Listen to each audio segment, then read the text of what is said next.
الشیطان الرجیم بسم اللہ الرحمن الرحیم واذکر فی الکتاب موسیٰ انہ کان مخلصا وکان رسولا نبیا ونادیناہ من جانب الطور الایمن وقربناہ نجیا ووہبنا لہ من رحمتنا اخاہ ہارون نبیا واذکر فی الکتاب اسماعیل انہ کان صادق الوعد وکان رسولا نبیا وکان یامر اہلہ بالصلاة والزکاة وکان عند ربہ مرضیا واذکر فی الکتاب ادریس انہ کان صدیقا نبیا ورفعناہ مکانا علیا صدق اللہ العظیم۔ یہ سورہ مریم کے تیسرے رکوع کی 7 آیات تلاوت کی گئی ہیں۔ ان آیات کریمہ کا ترجمہ اس طریقے سے ہے: اور ذکر کرو اس کتاب میں موسیٰ کا علیہ السلام، وہ ایک چیدہ شخص تھا اور رسول نبی تھا۔ ہم نے اس کو طور کے داہنی جانب سے پکارا اور راز کی گفتگو سے اس کو تقرب عطا کیا، اور اپنی مہربانی سے اس کے بھائی ہارون علیہ السلام کو نبی بنا کر اسے مددگار کے طور پر دیا۔ اور اس کتاب میں اسماعیل علیہ السلام کا ذکر کرو، وہ وعدے کا سچا تھا اور رسول نبی تھا۔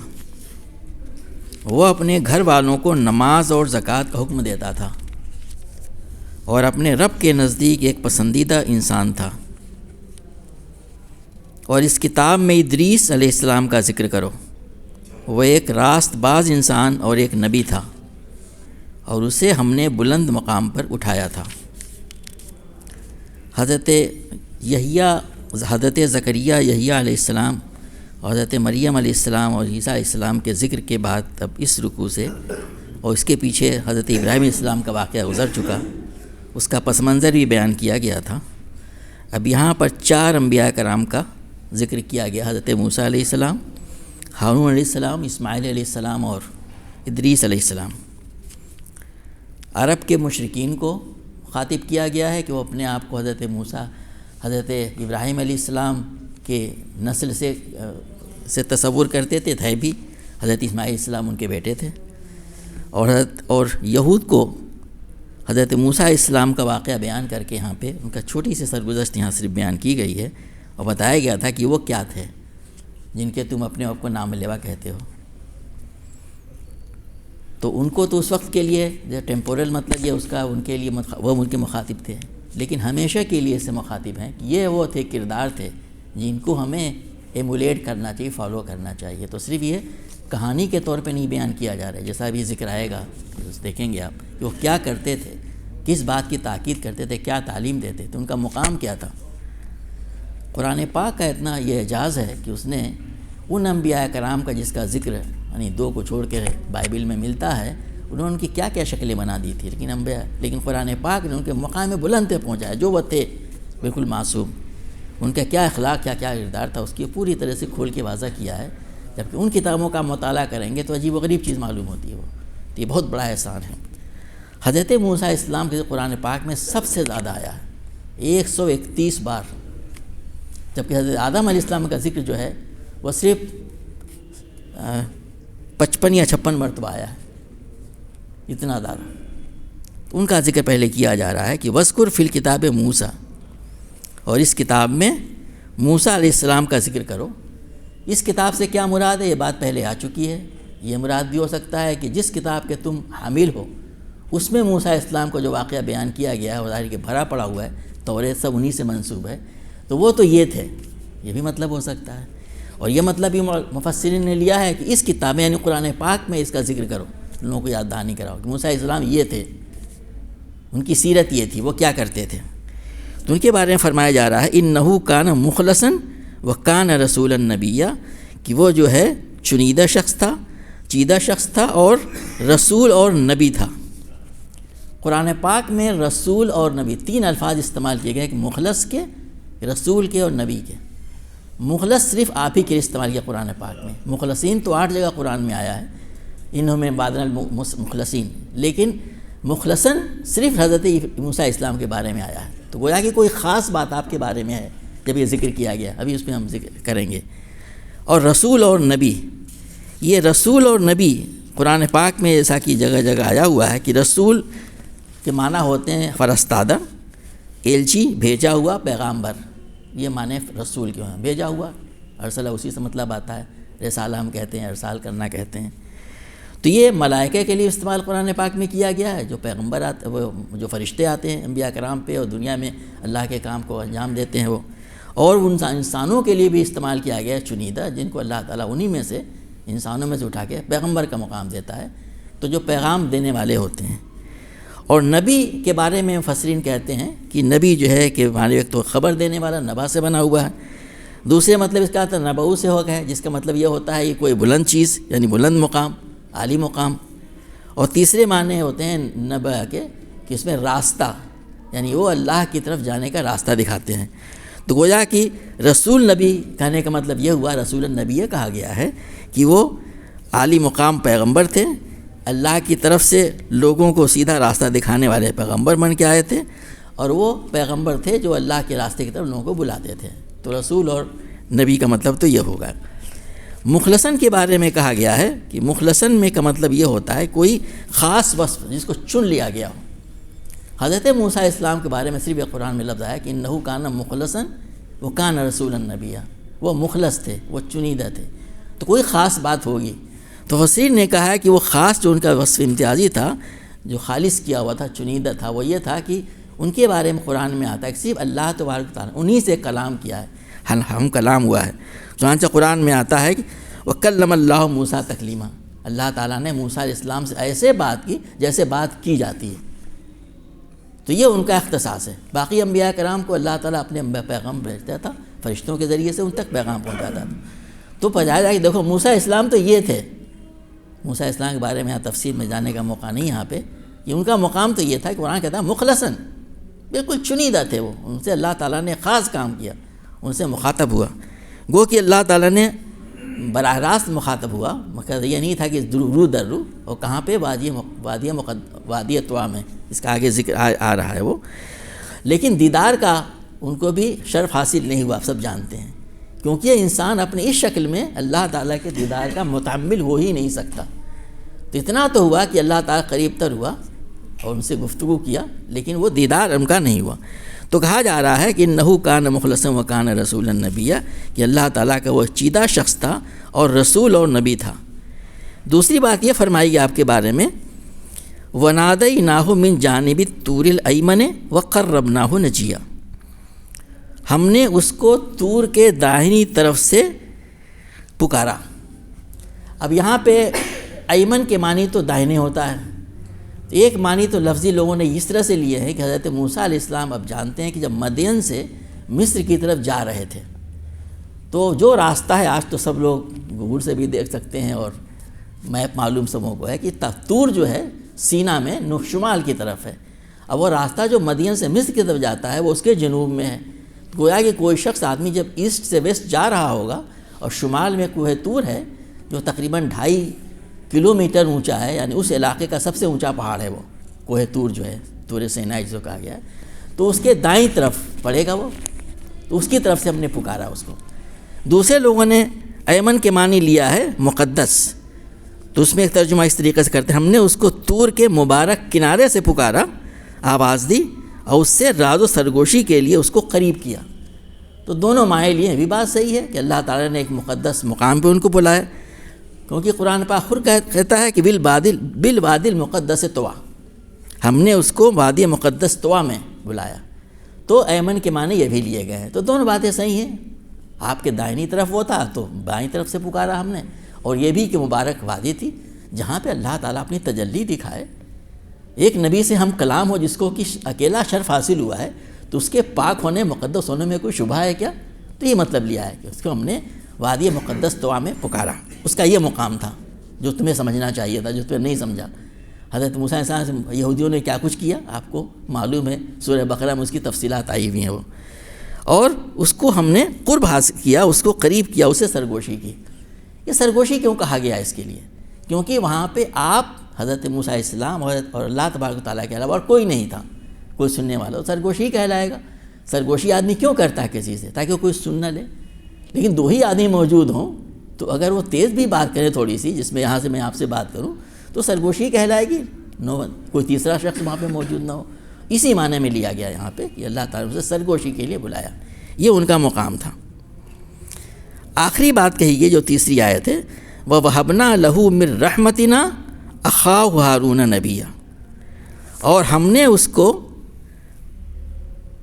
اپنی مہربانی سے اس کے بھائی ہارون کو نبی بنا کر اس کے مددگار کے طور پہ دیا۔ ایک بڑی خصوصیت جو تیسری آپ کہہ سکتے ہیں ان آیات کے پس منظر میں حضرت موسیٰ علیہ السلام کی یہ ہے کہ ایک نبی کو ان کا وزیر بنا کے بھیجا گیا۔ کسی اور کے ساتھ یہ بات نہیں ہے، کسی اور نبی کے ساتھ نہیں، اس کو کہ ایک وزیر بنایا گیا ہو، یعنی صرف نہیں کہ کوئی والنٹری ہو، بلکہ اللہ نے باقاعدہ نبی بنا کے بھیجا۔ دونوں ایک ساتھ نبی تھے، حضرت موسیٰ علیہ السلام تو رسول اور نبی دونوں ہیں، اور حضرت ہارون علیہ السلام کے بارے میں کہا کہ وہ نبی تھے۔ تو اس کے بارے میں مفسرین کہتے ہیں کہ یہاں پہ جو ہے کہ وہ اللہ تبارک و تعالیٰ نے جب وہ حضرت موسیٰ علیہ السلام کو دو بڑے کام کرنے کو دیے۔ ایک بڑا کام یہ کہ فرعون جیسے جبار بادشاہ کے دربار میں کہ جاؤ وہاں پہ کار ساتھ انجام دو، اس کو اسلام کی، قرآن کی، یعنی اس کو توحید کی دعوت دینے جاؤ۔ معمولی کام ہے، ہم سب آج سے واقف ہیں کہ آدمی ایک زبان کھولتے ہوئے دائیں طرف بیٹھتا ہے کہ وہ سن نہ رہا ہو۔ تو ایک تو یہ کام دیا کہ جا کر کے فرعون کو تم اسلام کی دعوت دو، اور دوسرا بنی اسرائیل جیسی علماء نے لکھا ہے کہ نکمی قوم بات مان کے نہیں دے رہی، ان کی اصلاح کرنا۔ اتنے بڑے دو کام جب آپ کے ذمے کیے گئے تو آپ نے کہا ارے یہ تو بہت مشکل کام ہے، یہ آپ مضطرب ہو گئے۔ تو اللہ تبارک تعالیٰ سے آپ نے دعا کی۔ وہ دعا بھی سورہ طٰہٰ میں مذکور ہے، فرماتے ہیں قال رب اشرح لی صدری، اللہ موسیٰ نے عرض کیا پروردگار میرا سینہ کھول دے، ویسر لی امری، اور میرے کام کو میرے لیے آسان کر دے۔ یہ جانے سے پہلے اللہ سے دعا فرما رہے ہیں وحلل عقدۃ من لسانی، اور میری زبان کی گرہ کو سلجھا دے، یفقہوا قولی، تاکہ لوگ میری بات کو سمجھ سکیں، واجعل لی وزیرا من اہلی، اور میرے ہی کنبے سے، اور میرے لیے میرے کنبے سے ایک وزیر مقرر کر دے۔ وزیر کا سمجھتے مطلب جو نائب ہوتا ہے، اس کا آدمی ہیلپ کرتا ہے اس کی۔ ہارون اخی، ہارون جو کہ میرا بھائی ہے، اشدد بہی ازری، اس کے ذریعے سے میرا ہاتھ تو مضبوط کر دے۔ یہ آپ نے دعا کی اللہ تبارک و تعالیٰ سے۔ اسی دعا کو قرآن پاک میں سورہ قصص میں اس طریقے سے کہا گیا ہے وَأَخِي ہارون هُوَ أَفْصَحُ مِنِّي لِسَانًا فَأَرْسِلْهُ مَعِيَ رِدْءًا يَصْدِقُنِي، اور میرا بھائی ہارون مجھ سے زیادہ زبان آور ہے، چنانچہ اسے میرے ساتھ مددگار کے طور پہ بھیج دے تاکہ وہ میری تائید کرے۔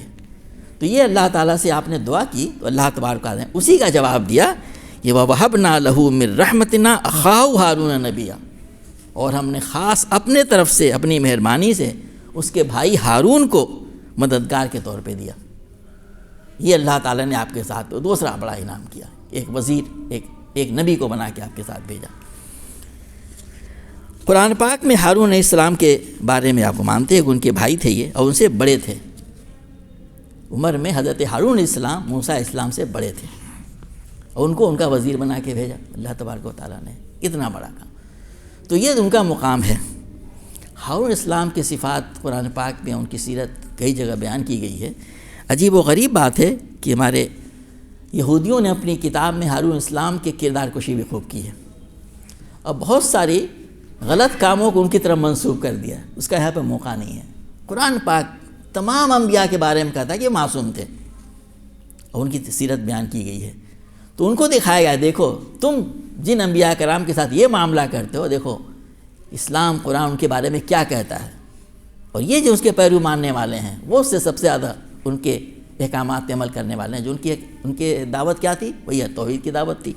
تو یہ ان کے بارے میں کہا گیا، اس پہ یہود بھی مخاطب ہیں اور مکے کے قریش بھی مخاطب ہیں اس سے، اور اس کے بعد سے ہم تمام لوگ ان کی سیرتیں تم اپناؤ، وہ کیسے لوگ تھے، وہ کیا تھے وہ۔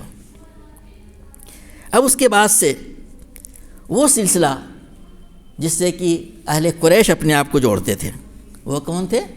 حضرت اسماعیل علیہ السلام، ابراہیم علیہ السلام کے بڑے بیٹے ذبیح، ان کا ذکر یہاں کیا جا رہا ہے کہ تم کہتے ہو تم ان کے پیرو ہو، تم انہی کے مذہب کے ماننے والے ہو۔ آپ جانتے ہیں مکے میں حج ہوا کرتا تھا ہر سال، وہ اور کیسے حج کرتے تھے؟ ننگے طواف کرتے تھے، سب کچھ کرتے تھے۔ تو کہا کہ حضرت اسماعیل السلام کی سیرت تو یہ ہے، 2-3 الفاظ میں ان کی سیرت بیان کر دی گئی، ہمیشہ کے لیے دعوت دی ہم لوگوں کو، ہمیں کیا کرنا ہے۔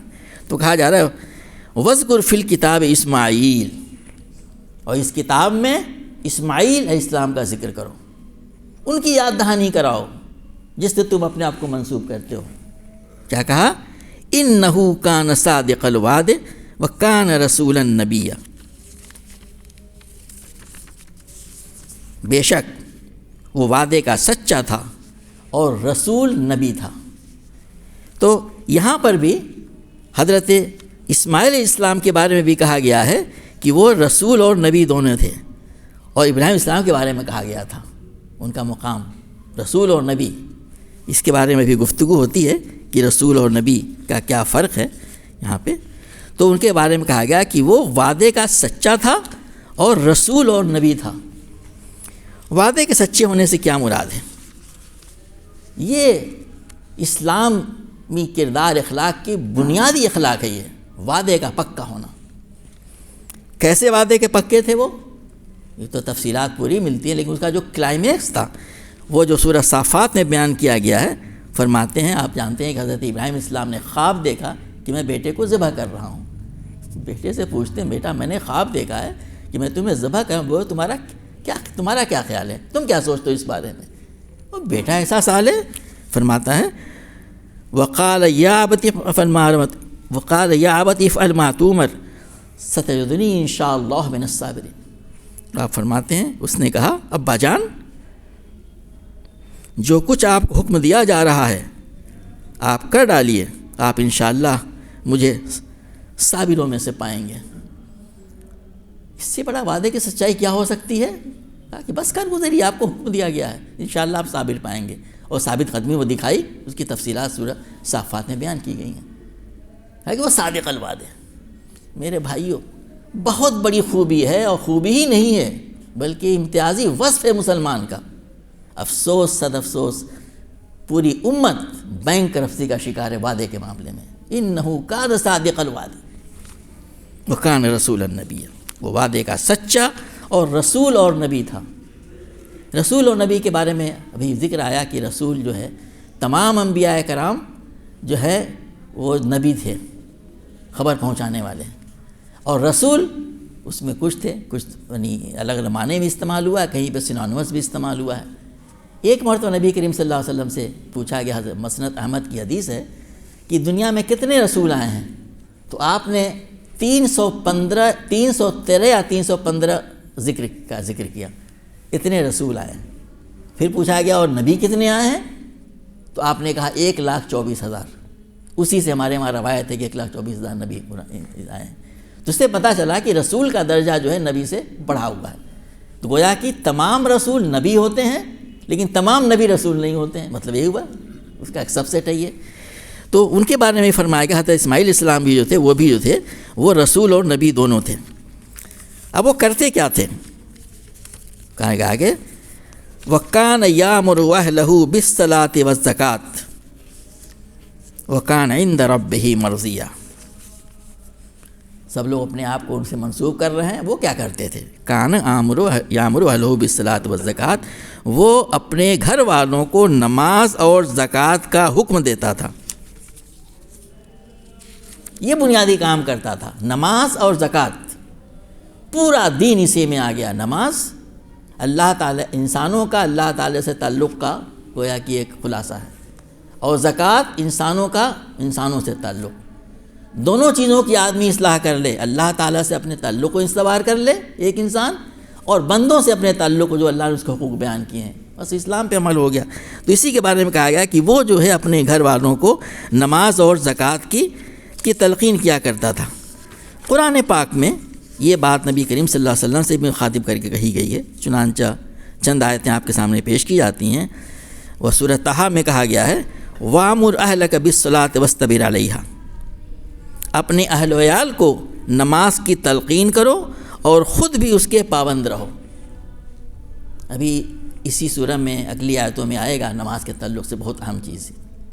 تو نماز کی تاکید، نماز کا پڑھنا ہی نہیں، نماز کو قائم کرنا۔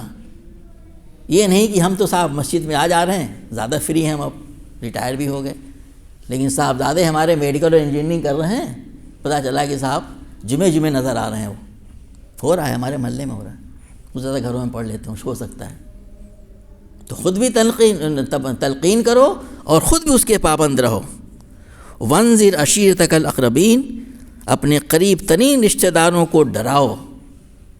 اسی ڈرانے کے ذمہ آتا ہے کہ نماز اور زکوٰۃ کی تلقین کرنا، اور نماز زکوٰۃ اپنے موقع پہ یہ بات آئے گی کہ اپنے پورے شرائط کے ساتھ میں وہ نماز کا پڑھنا یا ادا کرنا مقصد نہیں، نماز قائم جسے کہتے ہیں وہ ہو جائے۔ سورہ تحریم میں کہا گیا یا ایھا الذین آمنوا قوا انفسکم واہلیکم نارا، اے لوگو جو ایمان لائے ہو، بچاؤ اپنے آپ کو اور اپنے اہل ویال کو اس آگ سے جس کے ایندھن انسان اور پتھروں ہیں، وقودہ الناس والحجارہ، آیت کا ٹکڑا یہ، اس آگ سے بچاؤ۔ اس بچانے کے لیے جو وہاں بہت سی تلقین کرنی، اس میں سب سے بڑی تلقین یہ ہے کہ نماز اور زکوٰۃ کی تلقین، اس طرف ہمیں بہت توجہ دینے کی ضرورت ہے کہ خود بھی اس کا پابند ہو اور اپنے اہل و عیال کو نماز کے اور زکوٰۃ کی تلقین کرے۔ تو کہا جا رہا ہے کہ حضرت اسماعیل علیہ السلام جو تھے وہ وعدے کے سچے تھے، اور اپنے اہل و عیال کو، یہاں پہ اہلہ میں کے معنی میں بھی مفسرین نے دو معنی بیان کیے، تو اہلہ معنی گھر والے، اور اہلہ میں لوگوں نے جو ہے اپنے پورے اس کو یعنی قوم کو بھی مراد لیا ہے کہ پورے قوم کو اس کی تعلیم دیا کرتے تھے، تو یہ بنیادی کام کرتے تھے، اور تم کیا کر رہے ہو؟ یہی بات ہم سے بھی کہی جا رہی ہے، اپنے اہل و عیال کو، اپنے جاننے والوں کو، اپنی قوم کو، دعوت کا پہلو بھی آ گیا، نماز و زکوٰۃ کی تلقین کرنے والوں۔ وَكَانَ عِندَ رَبِّهِ مَرْضِيًّا، اور وہ اپنے رب کے نزدیک پسندیدہ انسان تھا۔ اللہ تعالیٰ جس کے بارے میں کہا کہ وَكَانَ عِندَ رَبِّهِ مَرْضِيًّا، اپنے رب کا پسندیدہ تھا۔ آپ کو یاد ہوگا حضرت زکریا علیہ السلام نے یہی دعا کی تھی اس بیٹے کے لیے کہ مجھے بیٹا دے جو میرا وارث ہو، اہل یعقوب کا وارث ہو، اور وہ اللہ کا پسندیدہ ہو۔ ہم اللہ کے پسندیدہ بن جائیں، اور پسندیدہ بننا کیسے ہوگا؟ اس قرآن و حدیث پہ عمل کرنے سے، پوری تعلیمات پہ، چوز کر کے نہیں، جو پسند آیا کر لیا، کچھ عبادات بھی کر لی، نہیں، پورے کے پورے تعلیم پہ، اس پہ۔ تو ان کی تین چیزوں کی طرف اشارہ کیا گیا، ایک تو وعدے کے سچے، اور دوسرے وہ نماز اور زکوٰۃ کی تلقین کرتے تھے اپنے گھر والوں کو، اور اس میں پورا دین آ گیا، اسی کو استوار کر لیا۔ وَكَانَ عِندَ رَبِّهِ مَرْضِيًّا، اور اپنے رب کے نزدیک پسندیدہ انسان تھا۔ تو کیا تم بھی ایسے ہی ہو؟ ان سے کہا جا رہا ہے، اب ہم سے کہا جا رہا ہے کہ ہم بھی پسندیدہ بننا چاہتے ہیں اللہ کے، تو ہم یہ کریں۔ آخری آیت میں وَاذْكُرْ فِي الْكِتَابِ ادریس، اور اس کتاب میں ادریس کا ذکر کرو علیہ السلام۔ اِنَّهُ كَانَ صِدِّيقًا نَبِيًّا، وہ ایک راست باز انسان اور ایک نبی تھا۔ وَرَفَعْنَاهُ مَكَانًا عَلِيًّا، اور اسے ہم نے بلند مقام پر اٹھایا تھا۔ یہ دو آیتیں آئیں اس میں۔ حضرت ادریس علیہ السلام کے بارے میں قرآن پاک میں دو جگہ ذکر کیا گیا ہے، ایک تو یہاں پہ، اور دوسرے سورہ الانبیاء میں وَإِسْمَاعِيلَ وَإِدْرِيسَ وَذُوالْكِفْلِ كُلٌّ مِّنَ الصَّابِرِينَ، اور یہی نعمت اسماعیل اور ادریس اور ذوالکفل کو ہم نے دی تھی کہ وہ سب کے سب صابر لوگ تھے۔ تو دو مقامات پہ ادریس علیہ السلام کا ذکر آیا ہے کہ یہاں پہ اس ضمن میں۔ یہ کون تھے اس کے بارے میں حدیث میں کوئی خاص بات نہیں ملتی۔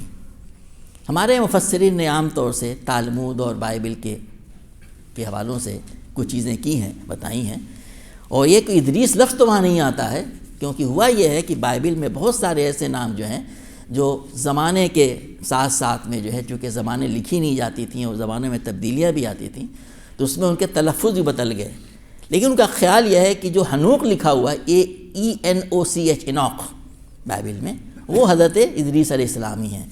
انہوں نے اس طرح سے حوالے دیے ہیں ہمارے مفسرین نے، حنوق یا انوق وہاں لکھا ہوا ہے، اور یہ جو ہیں حضرت نوح علیہ السلام سے بھی پہلے ہیں، بلکہ ان کا سلسلہ نسب بھی لکھا ہے لوگوں نے، اور اس میں معلوم ہوتا ہے کہ حضرت نوح علیہ السلام ادریس علیہ السلام کے پڑ پوتے تھے، اور باقاعدہ ان کی عمریں بھی لکھی. ظاہر ہے وہ زیادہ امپورٹنٹ نہیں ہے اس میں حضرت عیسیٰ علیہ السلام کے بارے میں، تو ان کا ذکر کیا گیا ہے. تو قرآن پاک کے بارے میں پھر یہی بات کہی جا رہی ہے کہ وہ بہت سارے چیزیں جو توریت وغیرہ سے غائب ہو گئی تھیں، قرآن نے ان کو پھر سے بتایا کہ دیکھو یہ تھا. اسی طریقے سے بہت سارے انبیاء کا ذکر بھی، ان میں سے حضرت ادریس علیہ السلام بھی ہیں، اس کا ذکر کر دیا. اس میں ادریس کا بھی ذکر کو علیہ السلام، جو تمہارے وہاں جو تقریباً تم نے ان کو بھلا دیا ہے. ان کے بارے میں کیا کہا گیا ہے؟ انہ کان صدیقا نبیا، وہ ایک راست باز انسان اور ایک نبی تھا. یہاں پہ بھی لفظ صدیق استعمال ہوا ہے، اور یہی لفظ حضرت ابراہیم السلام کے بعد استعمال ہوا تھا، انہ کان صدیقا نبیا. دو انبیاء کرام کے بارے میں، حضرت ابراہیم السلام کے بارے میں جو بہت بعد میں آنے والے ہیں، اور ادریس علیہ السلام جو ان سے پہلے گزرے ہیں. صدیقا نبیا، راست باز اور نبی. یہاں پہ نبی کہا گیا، حالانکہ ابراہیم السلام رسول بھی تھے، دوسری کا ذکر ملتا ہے. تو وہ راست باز انسان تھا. ان کے بارے میں جیسا کہ ابھی ذکر کیا گیا کہ قرآن پاک میں تو اتنی بات صرف لکھی ہوئی ہے، اور ایک جگہ یہ لکھا ہے کہ بڑے صابر تھے. صدیق کا لفظ کے بارے میں اس کے پہلے تشریح ہو چکی ہے. سچا ہونا، اپنے قول میں سچا ہونا. اور کس بارے میں صدیق؟ کہ جو چیز صحیح بات اس کے سامنے آئے پھر اس کو قبول کرنے میں ایچ پیچ کچھ نہ کرے، اس میں کچھ تردد سے کام نہ لے. اس سلسلے میں حضرت ابوبکر صدیق رضی اللہ عنہ کا واقعہ آپ کو بیان کیا گیا تھا. حضرت ابراہیم السلام کے بارے میں کہا گیا صدیق، حضرت عیسیٰ علیہ السلام کے بارے میں بھی کہا جا رہا ہے کہ وہ صدیق تھے. صدیقا نبیہ، نبی بھی لفظ ان کے لیے استعمال کیا گیا. ان کے بارے میں جیسا کہ کہا گیا کہ احادیث میں کوئی خاص بات نہیں ملتی ہے، لیکن جیسا ہم نے کہا کہ ان کا سلسلہ سب لوگوں نے نکالا ہے، مفسرین نے لکھا ہے، اللہ عالم. لیکن یہ ایسا معلوم ہوتا ہے کہ نوح علیہ السلام کے وہ پردادا تھے. ان کے بارے میں آتا ہے کہ وہ اللہ تعالیٰ نے جو انہی سے جو ہے بہت سارے علوم کا آغاز ہوا. یعنی مفسرین نے ہمارے لکھا ہوا ہے، مثال کے طور پہ نجوم کا حساب، نجوم انہی کے زمانے میں شروع ہوا. قلم سے لکھنے کا جو ہے عمل، یعنی لکھنے کا کام، لکھنے کا طریقہ، لکھنے کا علم جو ہے ان سے شروع ہوا. کپڑے سینے کے بارے میں تو ہمارے یہاں مشہور ہی ہے ادریس علیہ السلام کے بارے میں. اور ناپ تول کے آلات کے تعلق سے، ناپ تول کے بارے میں کتنی زیادہ یعنی تاکید آئی ہے کہ یہ قوم پہ اسی لیے عذاب آیا کہ ناپ تول میں کمی بیشی کرتی تھی. اور اسی طریقے سے اسلحے بنانے کا بھی اول سے انہی سے شروع کیا گیا سلسلہ، یہ بھی ان کے بارے میں آتا ہے. بہر یہ ثانوی چیزیں ہیں. قرآن کے بارے میں جو کہتا ہے وہ اہم ہے. صدیق، وہ صدیق تھے. اسی ایک صفت میں تمام چیزیں آ گئیں. آدمی سچا ہو اپنے قول میں، اپنے عمل میں، جو کہے وہی کرے اور جو کرے وہی کہے. کوئی حق بات اس کے سامنے آئے اس کو قبول کر لے. یہی صدیق تھے. تو کہا گیا یہ تو گویا کہ ایک واقعی صرف نہیں بیان کیا جا رہا ہے، بلکہ چند الفاظ میں ایک دو آیتیں یہاں پہ آئی ہیں، اور ایک آیت جیسا بتایا سورہ انبیاء میں آئے گا آئندہ، تو اس میں بھی کہا گیا ہے کہ وہ صابر تھے. صابر کی صفت بھی جو ہے صابرین میں ذکر کیا گیا ان کا، اسماعیل، ادریس اور ذوالکفل کے ساتھ، یہ سبھی صابر لوگ تھے.